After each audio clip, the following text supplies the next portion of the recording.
So Al Unsworth, I'm how you great. doing How are today? you guys? Yeah, doing good. And we got Ben Schaefer with us as And well. I'm trying to get all set up, Al. We just finished a podcast with Ben Finney in Lac La Biche, and I was over there in my office on a different computer. It worked not well. I don't know. I'm curious to see. We'll see if the audio is any good. So you should feel, I don't know if you should feel lucky or what, but I had to clear off all of this desk a minute ago. I wiped it down. I've had to shut the blinds. I got this, I don't know. The door's shut. It's 26 degrees in my office. I'm ready. Well, it's about that temperature here today, so we're good. I'm psyched. Yeah. Bam. Yeah. No, you should be. Nathan, should be bam, psyched. we're live. Yeah, I get to say it. No, I get to say it. Bam. Just call him live. Yeah. Yeah. No, it's sweet. We got Al Unsworth with us. You're the very first Flowmax employee to be on the Apex and Friends podcast. Oh, shoot. So welcome. You're going to be, we're going to set the bar pretty high with Al. So that's going to be fun. Yeah. No, it's just awesome that you were game to jump on. You listened to a couple other podcasts. I finished listening to them all, actually. And, well, you know, I have that 2 hours drive. It's all good. Yeah.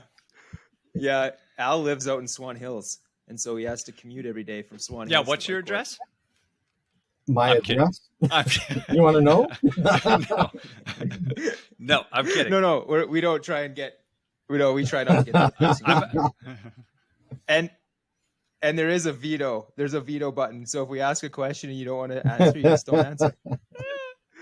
And on the last podcast, Ben asked Ben, figure that one out. No, but Ben asked Ben one word to describe Apex, and Ben tried to veto that question. So that was the one question you can't get out of it. And we're going to ask that same thing. What's a word to describe Flowmax? And you're going to have to say the word, and you're going to have to describe why it's that word. And so that's your prep. That's how we'll end this podcast. So you'll know what's coming as we near the end. Well, I've got too polite of a term to put that at, so it's all good. Okay.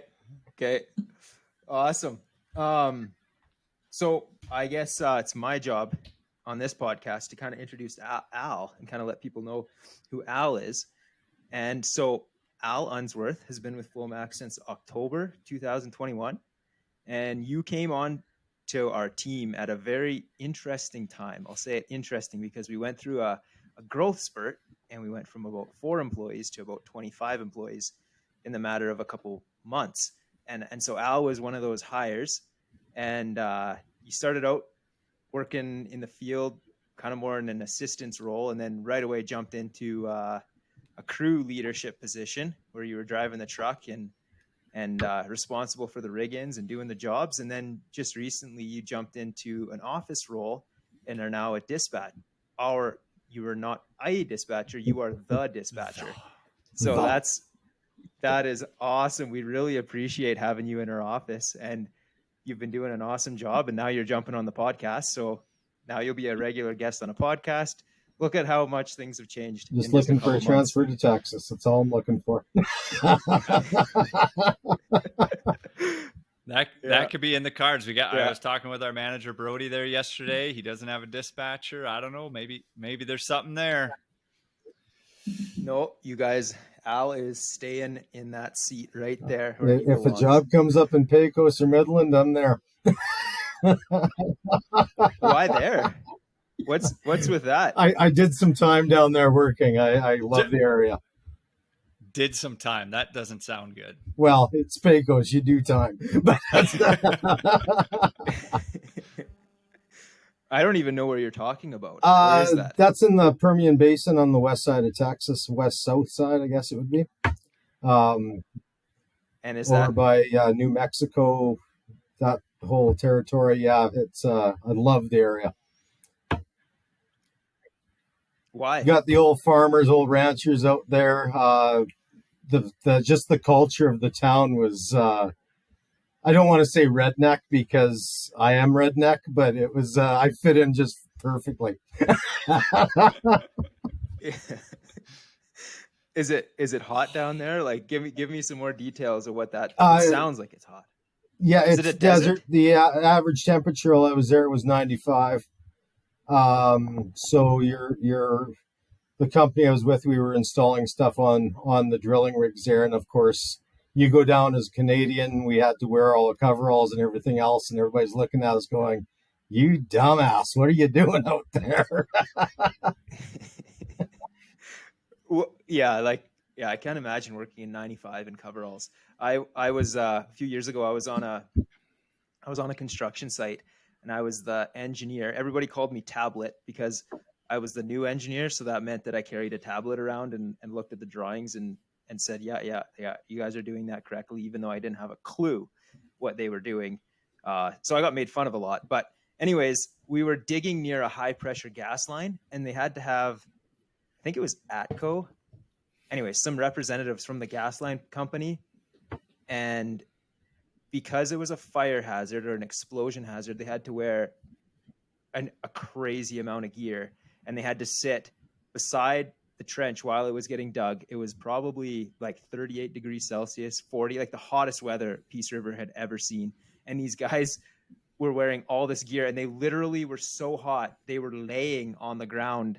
Like it looked so unprofessional. Like these guys are like big, like, I don't know, superintendents for this gas line company, and they're literally laying on the ground trying to cool off. And I was like, man, talk about a workplace hazard. It's not that pipe exploding, it's you guys dying of heat exhaustion. Yeah, you don't want to be wearing that much gear Well, in that kind of all I heat. remember is I went and did the one job, and we're coming back, and of course, in the back country there, they have little taco stands every so far, and I pulled over, and Buddy goes, "Senor, you want a drink, cold drink or whatnot?" I said, "Just give me the bucket of ice," and I poured it straight down my coveralls and drove back with the ice sitting around my crotch. I was coming home. It was it cooled me off. It was good. It was. Yeah, I appreciate that visual, Al. Thank you. Yeah, no problem. It's right now Midland's sitting at 39 Celsius, so Yeah. it's hot, and it's gonna be like 39 Yeah. all week long. And probably when you were there, Al, I'm making some assumptions here, but it's not exactly like this today. But it was not uncommon to find guys working uh, on the rig in their just boxers. I had a consultant there that took me into town that one night, and he actually bought me a pair of thin fire retardant Wranglers and a fire retardant shirt, and he goes, "You come out to our rig, this is what you wear." Yeah, it's a different experience. We don't have to look after the cold. You have to look after the heat. So we have in Capex we run polymer tanks. Long story short, here and in North Dakota, they're in a sea can, so we put heaters in them, and it's where the guys they get their reports done and do all that stuff. Well, when we sent them down to Midland, we had to take the heat. You have to take the heaters out, and you got to put AC in them. So it's the same drilling industry, but obviously very different conditions, and you got to be mindful of what you're doing. And yeah, it's intense in that heat. The guys do an amazing job, but Yeah, for it's sure. crazy. So those, okay, Ben, just so I get the picture here, are those basically like a sea can, that thing you're talking It's a about? sea can. We install a man door on it, so it doesn't have the pole open doors that you normally see on a sea can. Yeah. Our fab shop does a man door, and then we have some kind of plexiglass windows and things. But yeah, it's a sea can. So I'm pretty sure this is true. Don't fact check me on this, but I think down in like somewhere in the southern states, maybe this is just a rumor, but if you do something bad, like you drink and drive, there's such a thing as serving time in one of those sea cans out in the desert. Is this true? Have you guys heard this? Okay, Al, you pay Al attention. literally served time, so he probably that's what he's referring to. No. Nathan was obviously No, he this was is like tortured in a sea can. no, this is no joke because there's a guy, a hockey player. Was it Nikolai Kabibulin or maybe Brizgalov? Anyways, I could have swore this was a true thing. Like an NHL hockey player got pulled over maybe after he retired. But anyways, he had to go serve time, and he sat in a sea can in the desert for like 3 days. And that was his federal punishment. I swear this is an actual thing. We won't fact check you. Well, they're goalies, so anything's possible. Yeah, You lost the half the audience with NHL like that. That doesn't do. Yeah. Well, and by audience I mean me. Yeah, because you what do you follow? Like, I think I heard from one of your kids today that you're taking them to baseball games. Is that because you're American? Because because we got tickets to a baseball game here. No, it's good. We should bring this back on track and talk a little bit more about Al and his transfer to Texas. Somehow haphazardly arranged So when do I move? podcast. Not where I thought. This is not where I thought we were going. Winter's coming here fast, man. Your office has heat. Yeah, Al. I feel it right now. Yeah, mine does too. Yeah. No, good. I did actually write down some notes, so I kind of have a bit of a idea what I was going to talk to Al about. It says Al Unsworth. So far, that's all it is. Yeah. Podcast. It says podcast after Al Unsworth. No, what I was going to start out by talking about Al a little bit, just because we've really appreciated adding Al to our team. Al, we had an interview with you. I think our interview was actually fairly long back in October when we hired you, but I didn't realize even then the quality of person we were bringing on board. I really, really appreciate you. Got a good sense of humor. You're really approachable. I think you've been a bit of a glue guy for our group. Everybody seems to joke with Al pretty good, and you know how to highlight maybe some of the humor in the stuff that goes on in a business day to day. So I always appreciate that about you. And I was wondering, like, I kind of get the sense that I know you've lived an interesting life. You've had a very varied career, and we'll get into that a little bit. But I also think I've heard that you might have played hockey at a decently high level back when you were younger. And I wonder if some of that, that locker room team camaraderie is kind of rubbed off on you, and you still kind of bring that with you to this day. But do you want to touch on maybe your hockey career a little bit? It's interesting, Nathan, is whether it's hockey, whether it's baseball, whether it's football, whether it's basketball. I think those give people a lot of grounded roots for business later on in life. They realize how to be a team player and how to cope with the difficult one who doesn't pass the ball or whatever, right? But yeah, I had the opportunity to play for the Flin Flon Bombers, which at the time was with the WHL. Is that the Women's Hockey League? That's exactly what it is. and jokingly, Ben, I don't know if you heard, but my real name is actually Allison. So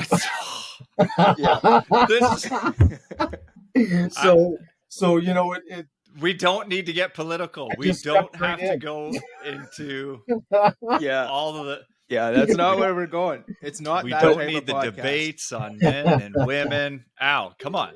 I'm sorry. Keep it clean. So it's the WHL is actually the Western Hockey League. It's the junior hockey league where players like Joe Sakic have come out of, Theron Fleury, those type of guys, salt of the earth players.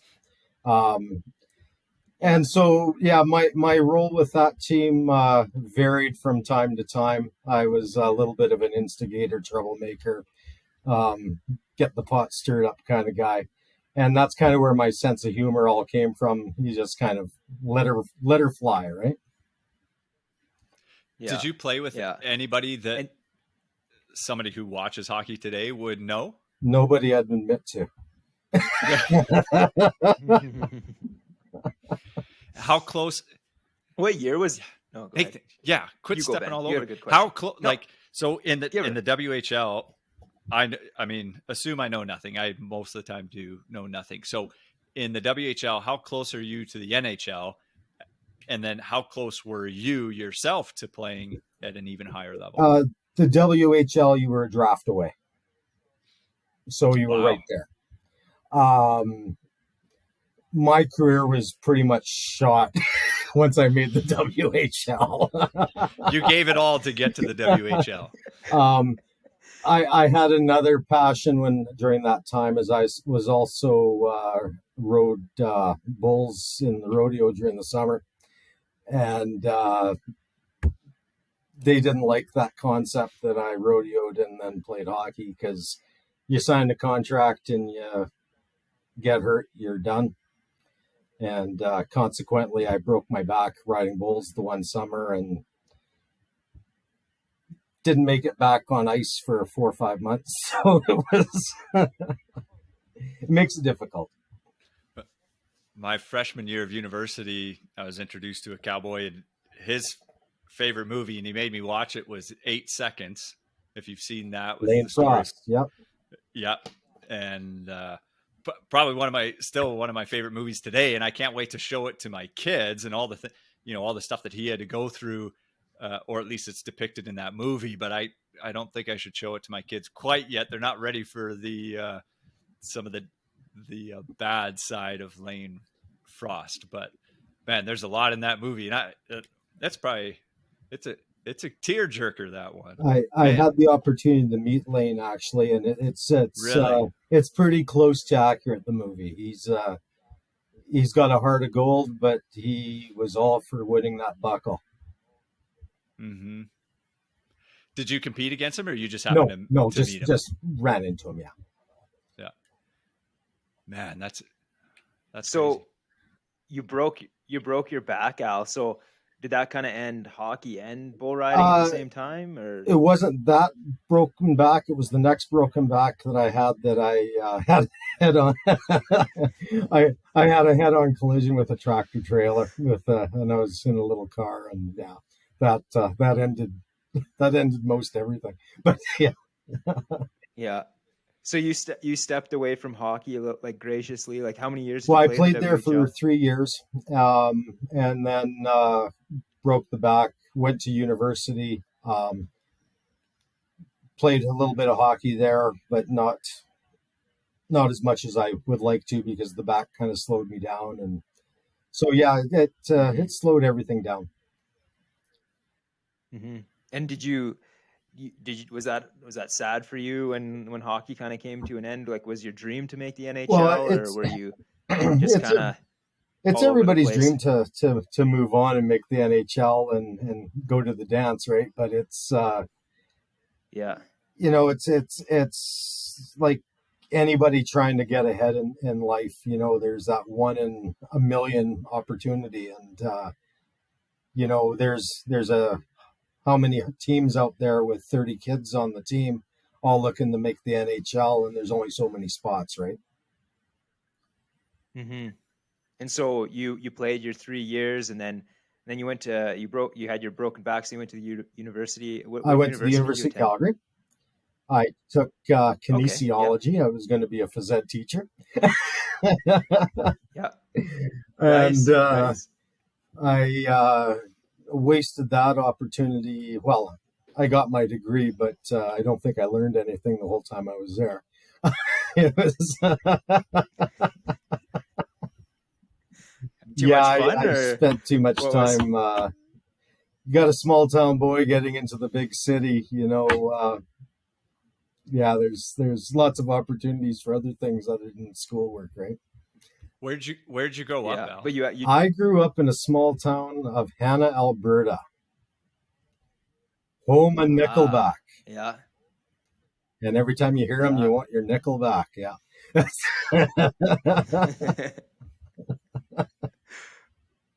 Yeah, Ben's going, yeah, You'll mention Nickelback, but none of the players that you played with. So that's yeah.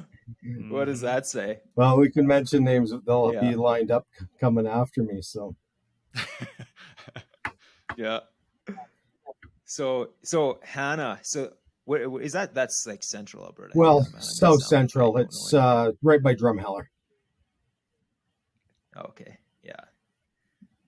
Yeah. Cool.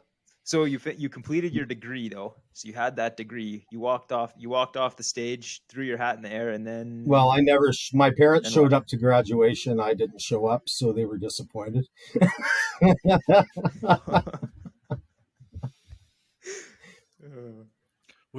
Should Oh, the things we do when we're young. should they have expected that out of you, Al? 110%. They knew what they were getting into. Exactly. Was Being the youngest, they spoiled me a little too much, so they probably knew I wasn't going to be there.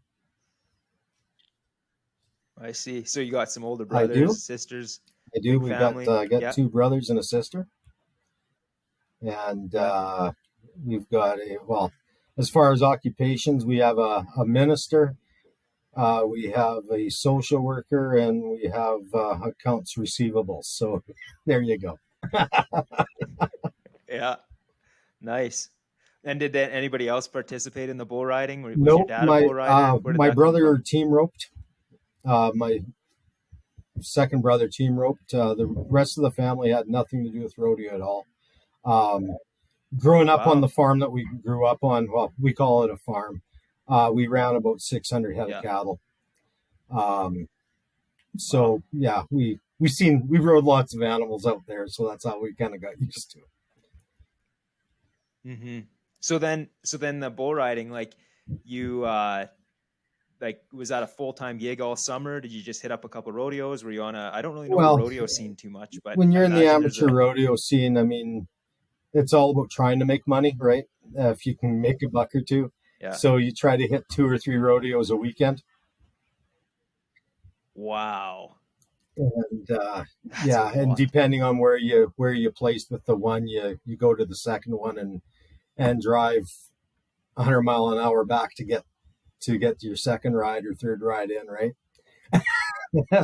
Yeah. So how was the rodeo career? Do you feel like you're fairly successful at it, minus the broken back? I'm still walking, so I guess I'm successful. It was, Yeah. you know what? Yeah. The rodeo. There's really good guys in the rodeo circuit as well. No different than hockey. You get really great guys, great friendships. Still guys today that we associate with. I mean, we had one guy that was actually working here at Flowmax that we started talking and we actually played hockey against each other. He was playing in Victoria, and then we started talking rodeo, and I competed against him in a few rodeos at some of the stuff that we were involved in. Wow. So wow. Can you describe, like, can you try and paint that picture of getting into the pen with the bull, getting on that bull, like tying up, like what's going through your head? How intense is that? Like, what are you thinking about? Are you trying not to think? Because if you do, you're like, what the hell am I doing on this massive animal that wants to kill me? Like, I think you just covered it all there, Ben. You don't want to think, but you're sitting on this animal that you can barely get your legs around. Number one, and then they're tying you to this animal, and then they got a rope around his flanks, ready to give it a yank, and we all know where those flanks do, and you know what's coming. There was a lot of liquid courage, we'll put it that way, when you go to get on a bull. It's really a lot of liquid courage and a lot of Tylenol at the end of the ride too. So like, who's a bull rider? Like, are they just crazy? What, like, how? do you know what? I can't. I'm trying to picture this. What possesses you? And I noticed you're getting closer to the camera when you're saying, "Are you crazy?" Yeah. Well, I mean, even just what I recall from 8 seconds, like the checks that you get, unless you're a professional bull rider, the checks you get don't pay for your fuel, like, or your accommodations. You're sleeping in your truck. You're barely you're not getting good food. You're buying booze so you can get on the thing. Well, Like, so you're not chasing after money. What are you chasing after? Adrenaline. The buckle rush. It's got to bunnies. be a There we rush. go. We'll say it. The girls. Buckle bunnies. Yeah. Yeah. That all makes sense, I Yeah. guess. Yeah. Scars heal. Do you even know do you have any idea how many bulls you would have ridden? Like, did you even keep track in your mind? I'd probably say close to 200. Wow. And do you feel like you obviously acquire some skill after about 50 bulls? You're like, oh yeah, I got a hang of this, or you're like, you acquire I skill or stupidity. It depends which one you want to go on. But yeah, every animal's different. So I mean, you learn how to read animals. Yeah. I think the craziest part of bull riding or the rodeo circuit is actually the bullfighters that are standing in front of the bull trying to protect us. They're actually in more danger than what we are riding the bull. Really? I wouldn't have guessed that. But And when you broke your back, how did that actually happen? Was it just the fall off the animal, or the animal hit you, or what happened? The animal was still in a full spin. It was one of those fast spinning animals. And I basically got thrown straight up in the air and came down on a spin, and he caught me and spun me right into the steel fence there. And I got up, jumped up, and I was good to go. Took about 10 steps, and next thing I knew, I woke up in the hospital. So, wow. And then your recovery from that, like you're in the hospital, so you're laying on a bed. What's that like? I've never woken up in a hospital like that. So, well, that one, yeah, no, I woke up. I was in at the time they call it a clamshell. That basically covers your upper body, and they walked in, said you broke your back, but it doesn't look like any permanent damage, so come and see us in 2 months. So that was about it. And then you walked just out. Went home and walked out. Yeah. Wow. That's incredible. That's amazing to think, especially like thinking that you'd walk out. Well, the other one was a little worse. So I ended up 6 months in the hospital with that one. So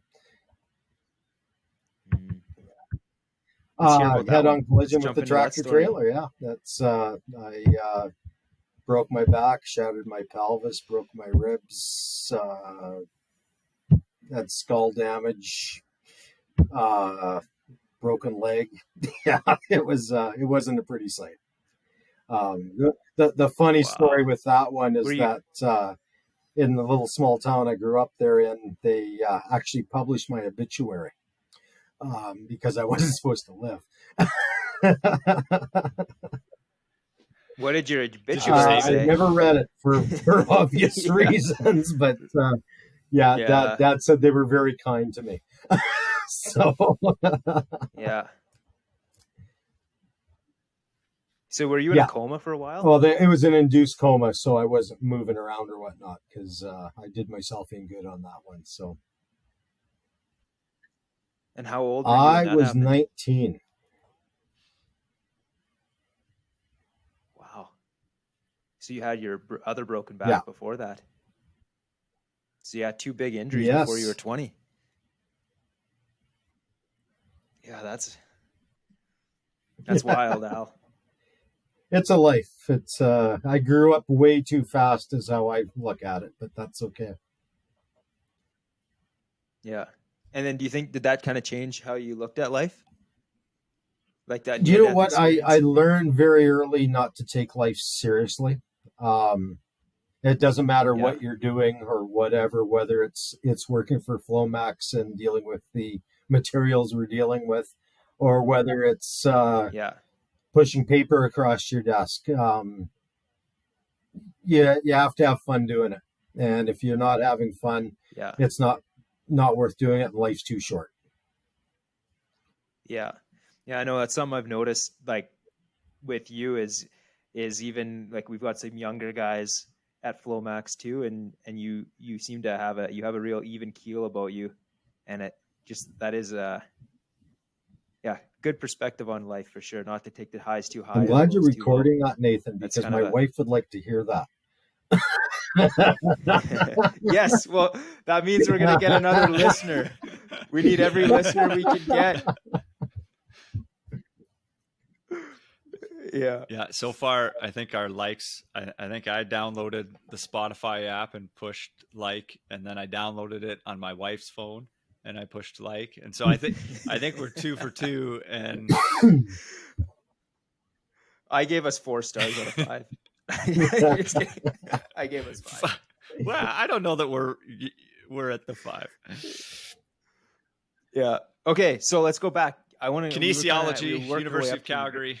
Yes, graduation. Then what was next? Well, I fell into a photography job, of all things, to doing photography of school portraits and senior portraits. I'll do that for Ben's sake. Yeah. And worked for a company for a time, and then said, you know what, I can. Why should I be making all the money for my boss when I can go out and do it myself? So I started my own company and ran my own photography company for a little over 20 years. And that's what I did for about 20 years. Photographed all sorts of crazy things, from school pictures to weddings to corporate events to rodeo events to whatever. And a lot of oil and gas events and whatnot. So I got to know a lot of people in the oil and gas sector, and had some fun doing it. It's funny, hey, like from bull riding to photography. Like I just seems like it's such totally polar opposite. Everybody laughed at me because, you know, everybody thought that I was going to be a phys ed teacher. That's what I've always wanted to do from the time I was 10 years old, right? And then I fell into this photography gig, and it was a riot because the people that you meet and photograph and spend time with, it's amazing. Some of the people you run into. And was that like, that would have been, I imagine cameras have changed quite a bit. Like, you were working with film? I started working with film. Film? What's film? And you had no formal training? I actually got. Or did you? Through your boss? I had a master photographer from Scotland that actually took me under his wing and gave me some training and stuff with that. And him and I still talk a couple times a week today. Great old guy. But started off with film. I was the first professional photographer in Calgary to switch totally to digital. I spent copious amounts of money. I could be a shareholder in Flowmax if I if I would have saved that money and put it in my pocket. But what camera did you use? You said we had it was a D. What was it? A D20 and a D30 Canon. It was put out by Canon and Canon and Kodak actually had a deal with these cameras, so that's what they were made. At the time, those cameras they were like $85,000 a box, and now they're a paperweight. So it's. And you said a master photographer. What's a master photographer? That would be, well, he's gone to school for it. He's taken the courses. It's kind of like a doctorate in photography. Yeah. Wow.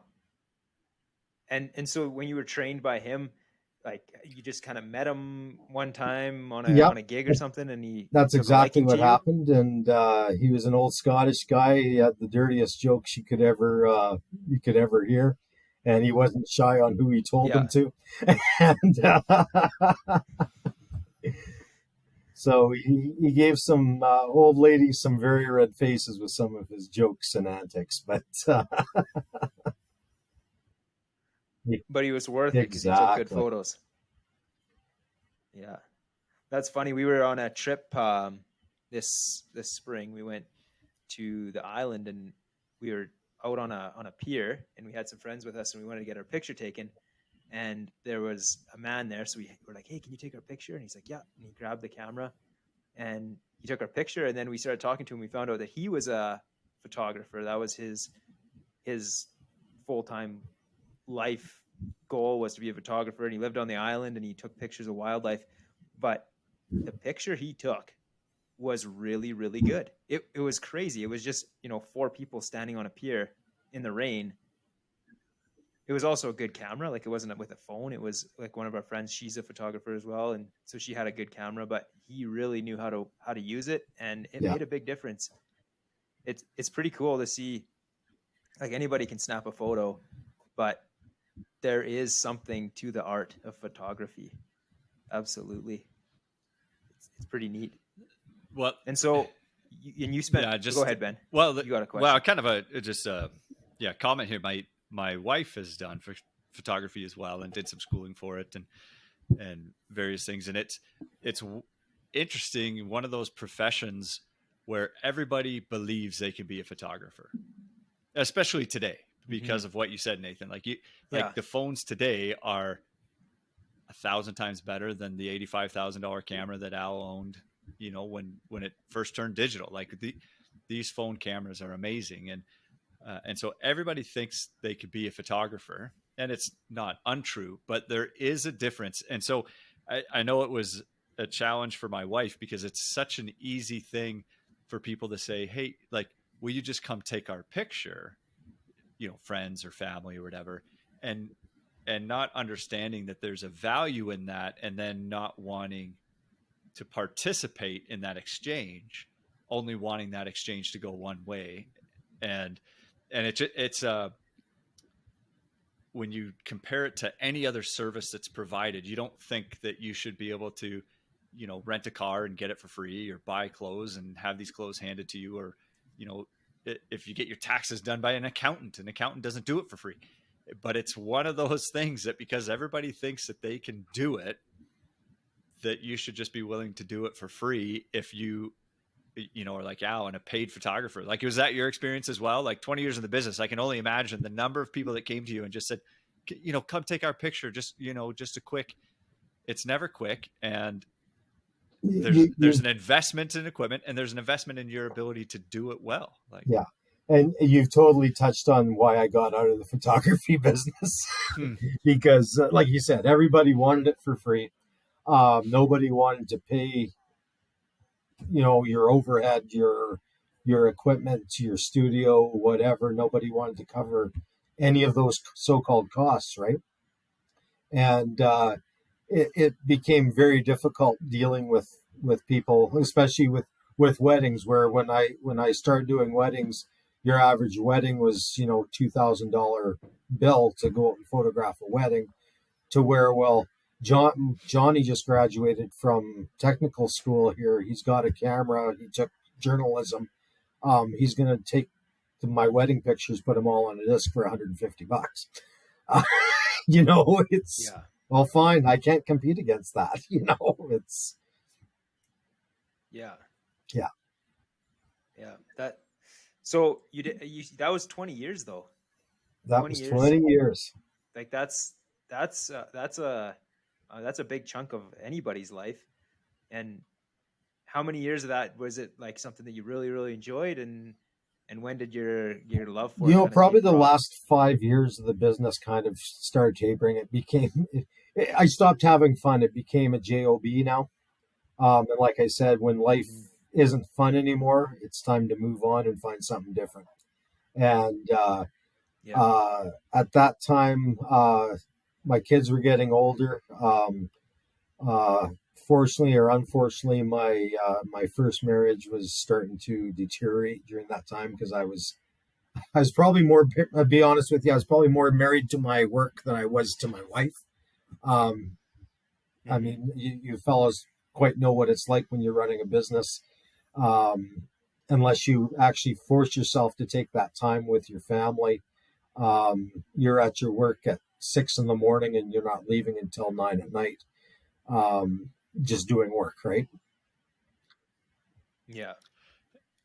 Yeah, and what I commented on the podcast we did with Lyle, that I don't think I could have done what Lyle did, and I believe where I was going with that is a lot of what you said, that the sacrifices and the things that he did was just, it's very hard to describe unless you've done them yourselves. Oh, for sure. And I came into the business at a different time, and where I have been so fortunate, and where I would encourage any business owner or leader, is the team to the left and right of you, and the team, that you have is just so important. And when you're in a small business and in photography, it's probably very difficult. I don't know if if you were just kind of owner operator and no other employees, but we're fortunate enough here at Apex with the size that we have and the talent that we've attracted, and then the men and women in this office and then in all of our branches.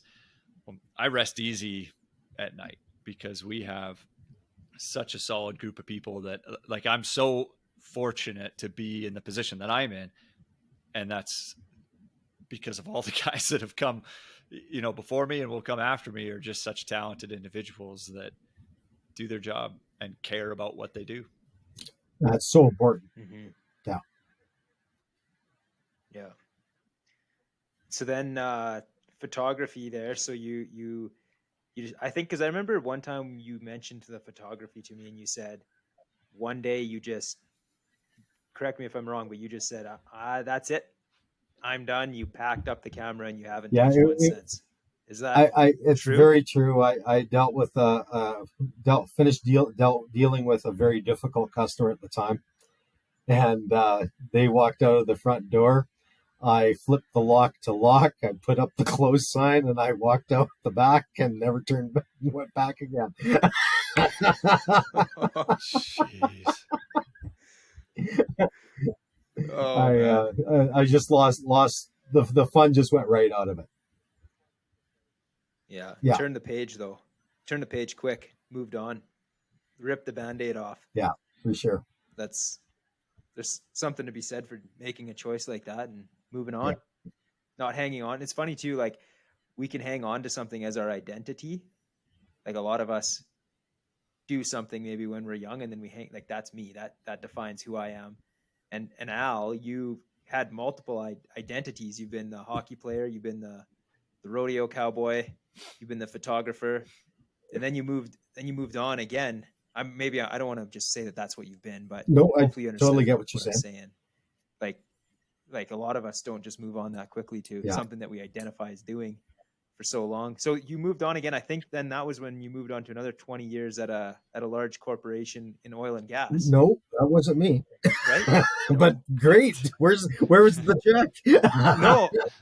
Well, I'm missing. No, you're right. Well, no, I moved on to, actually, I went and worked at a small Bible college as a custodian for a while. Oh, that's right. And while I was there, I for lack of a better expression, shits and giggles, I threw an application into an oil and gas company, and they called me up out of the blue and said, "Hey, listen, we want to interview you, but we want you here. You have three places we want you to work at, and you can choose where you want to go."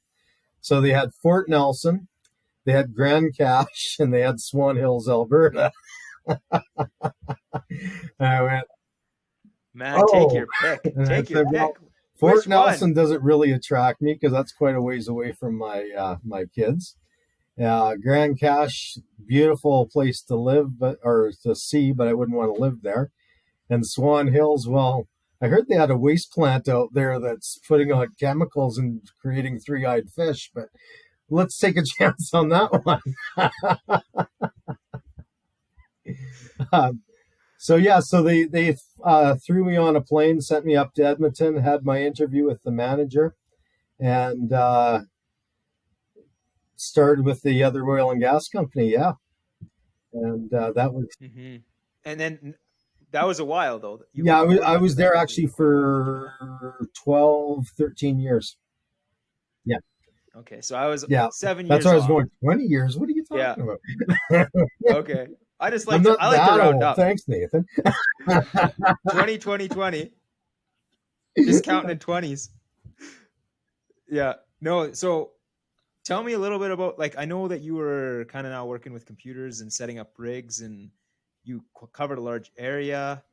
You were on the road a lot, um, stressful situations, yeah, I well, think they're a data collection fairly company is critical basically role. what they did predominantly. Um, Yeah. their big kicker was the auto digger on the drilling rigs. So basically, when you went out to the rig, you would set up the computers in the shacks. Then you'd go out onto the rig side. You'd set up the doghouse computers, the computers in the mixing shacks, choke controllers, and all your pressure sensors and volume totalizers and volume probes in all the mud tanks or the pits. Sorry, Ben.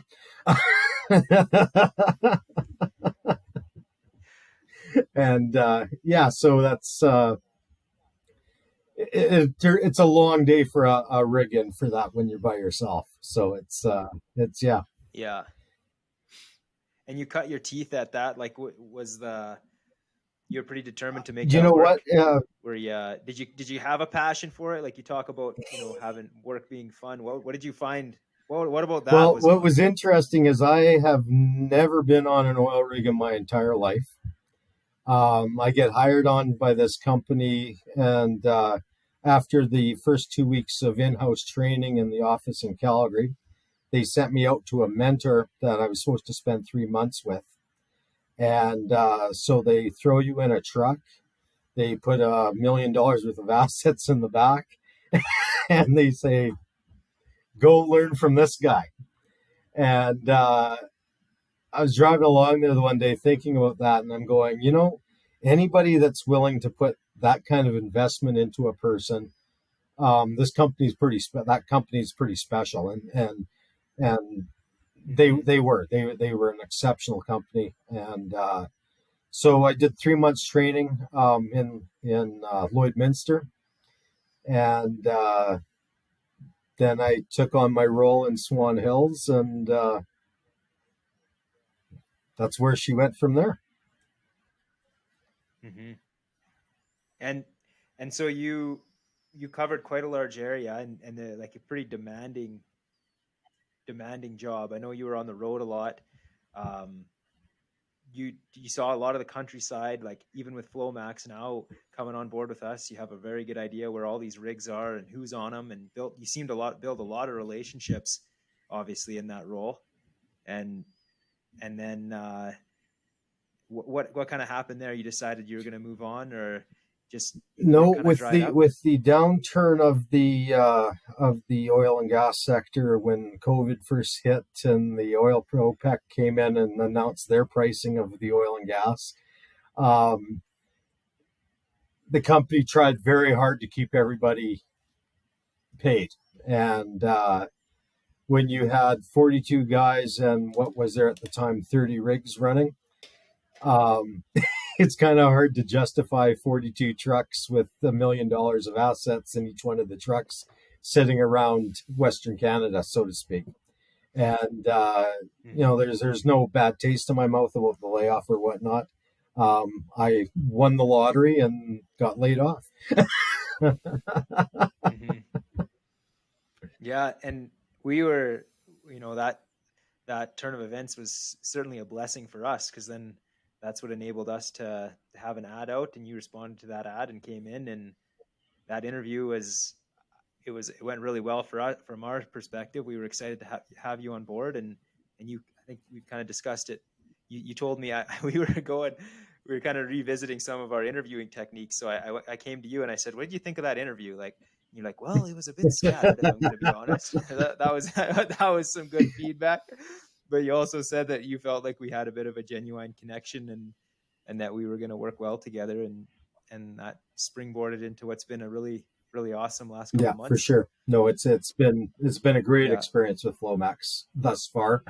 Um, I have turned a little grayer now. I'm in the office here. I don't know why, but it's Yeah, put new yeah, systems in place, right? Takes some. That's what happens when there's growth. There's always going to be some challenges and things that kinks that for need to sure. get worked out and processes that get put in place. What was your like? I never get to ask this question, so I'm going to ask it now, and I need to ask it more. But what was your first rig move like working for Flowmax?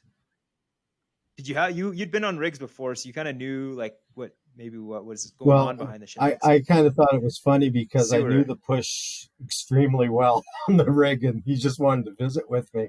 And the guy I went out there with, he just wanted to get it done. Yeah, yeah. um, Those relationships you have with those guys. yeah, I'll let you no, finish your question, then I'll it answer that. I was shocked on how quick the move went because I was never there for. Yeah, I went working for the other company. You walked in, you got your equipment out of the shacks, and the shacks moved in an hour or two later, right? This is a case of Mhm. the trucks are there. They've got their lines hooked up to the shacks, and they're going, "Is your stuff coming off the shack now or not?" And Yeah, so it's just a matter yeah, of click, click, click, click, get it off, and away you go, right? yeah. And so I was totally shocked on how fast it came off the rig, and then putting it on the rig. I mean, you can take your time, but the fellow I was out with, um, I had a little bit of rapport with him too because I knew his brother extremely well out of Swan Hills, so I was able to poke the bear a Mhm. little bit with him and play stupid and let him do a little more than I probably should have, but that's okay. Yeah, yeah. No, I think I know what you're talking about, and he knows how to Yeah, get things done. yeah. He pulls hard when he goes to work. He goes and pulls hard. No, that's good. And we've certainly what I was going to jump on there was we certainly have leveraged some of your relationships because I know that one of the first service calls, I was at the shop and we got a call and we had an issue on a new treatment plant that we just recently purchased. It was out in the field and we had an issue. There was a pipe that had cracked, and I turned to you and said, "Okay, Al, jump in a truck." I think that was your first service call. You Well, went out on your it own. was close to that. I think I did a few before that, but yeah, Yeah, yeah, but you went out there, and then there's no way you had the parts to fix that unit because it's an anomaly in our fleet. It's not like any other treatment plant, and it wasn't your truck yet, so you didn't know what was in it, and sure enough, it didn't have anything that you needed in it, and but you had such a good relationship with our client that he was willing to go out.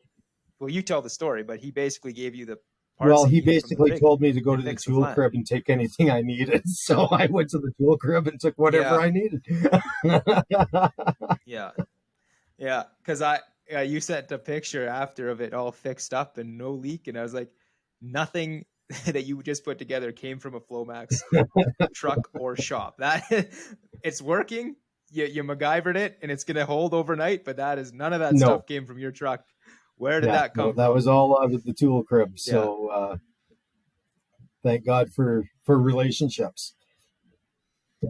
yeah. No, and that's key, right? That was something I remember too in that interview with you when we were talking about the relationships you had with our clients because you started naming the rigs, you're naming the guys that are sitting them, and I was like, this is either like we either struck gold or this guy has terrible relationships with all these guys, and this is So Ben, now not a you're good hire. wondering. Now you know why I'm sitting in the office and not out in the field anymore.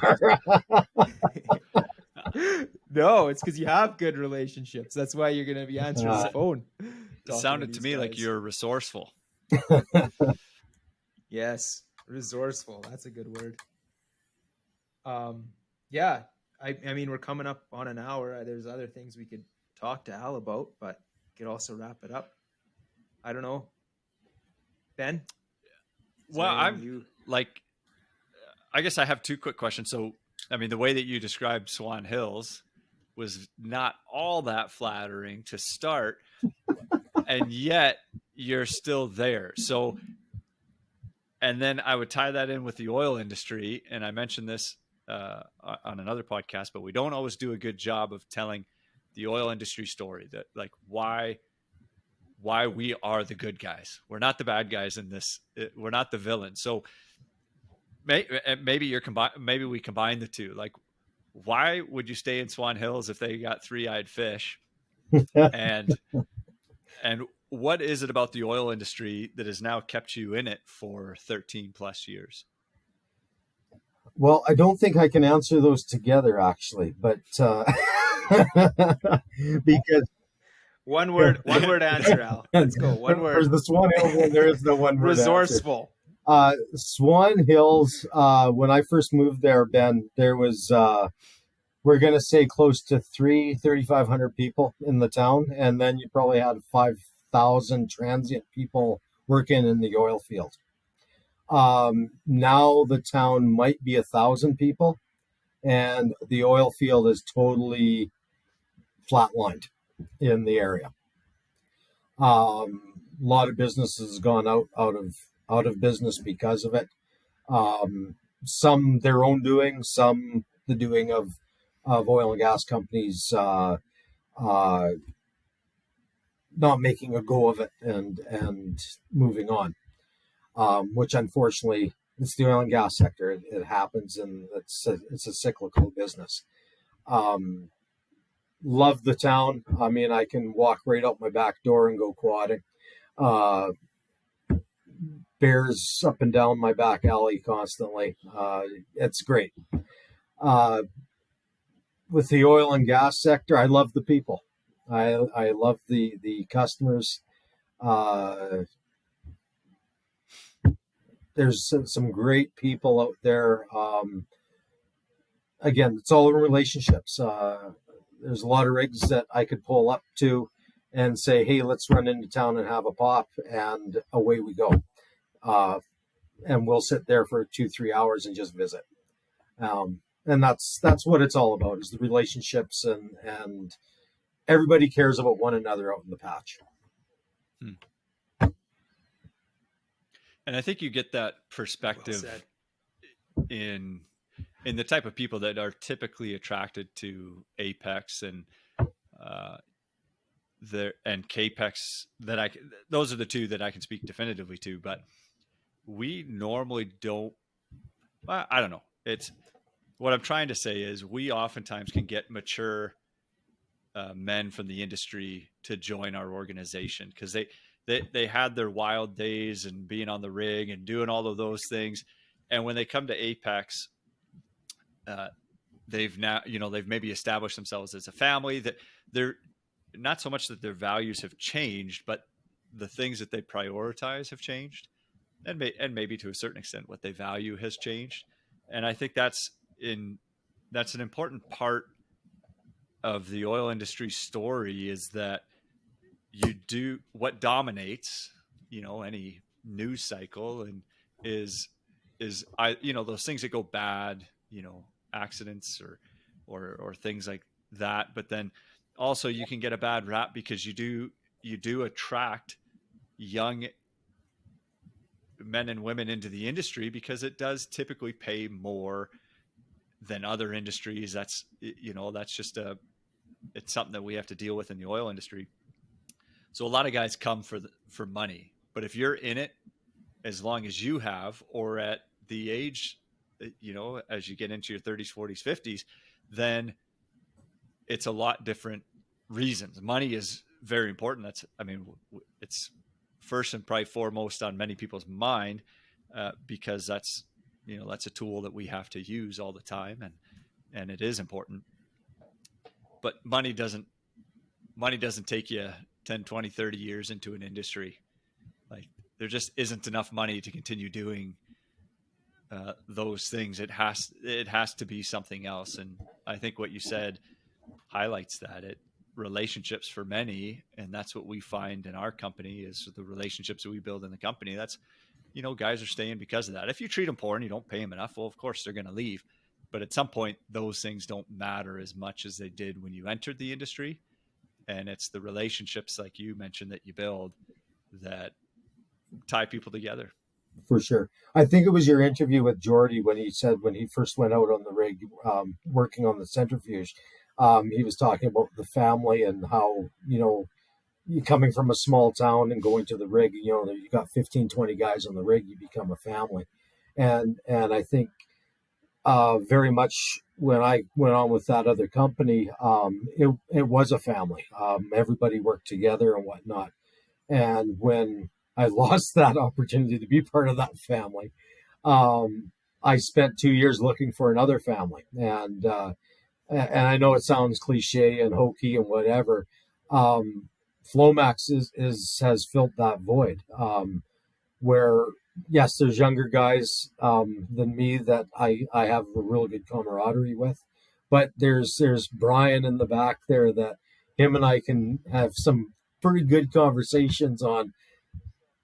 This young guy's driving me nuts. I want to cuff him across the ears. And Brian's like, well, let me help you. So it's, it's brothers all looking out for brothers, right? So that's what I appreciate about Flowmax. Yeah, and it's a dysfunctional family. Thank you. Oh yeah, and there's all types of characters. Like, right, Al, you always mention that. You've said this to me. This isn't a podcast thing. This is a real thing that we've talked about. Is the family. Like, we've got the brother that likes to poke this or that, or the guy that's a little extra needy, or what, like all kinds of. It's a dysfunctional family, but a family that's caring for each other and what would be, well, you've always termed it better than I can, but basically looking out for each other when at the end of the day we know that we've got each other's back, and that's the part. It's the old adage. I mean, me and my siblings, we love to hate each other. We fight like cats and dogs, and I haven't talked to my sister in probably 15 years, but I know when things come down to the actual crunch of it and she's in trouble, I'd probably be the first one there to have her back, right? Mm-hmm. And that's the same as what goes on here.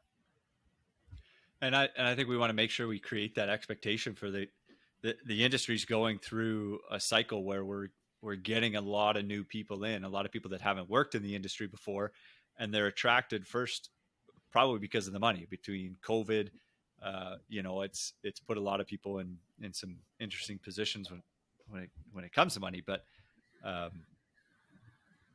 they're coming for that, and we need to make sure that that's what we're communicating. The expectation is so much more beyond let's just make a buck. We need you to be a part of something bigger than yourself when you're joining Flowmax, when you're joining Apex and the guys, and it isn't all about you. And we have to do our job, whether you're in the office or in a management role, of communicating that and then understanding that you do have their back. You have to demonstrate that over and over. It's not a one-time thing. If you say it once, but your actions don't show it, well, then you got some ground to make up. But yeah, anyway, I think your answer's really good. It's relationships. It's truly buying into the culture. Mm-hmm. Mm-hmm. Awesome. So well, let's ask. Go. Go ahead. No. You got one more. Hit her. You. Oh, okay. Okay, Al. Here we go. One word to describe Flowmax. Give it to us. What is it? We're gonna go with nuts.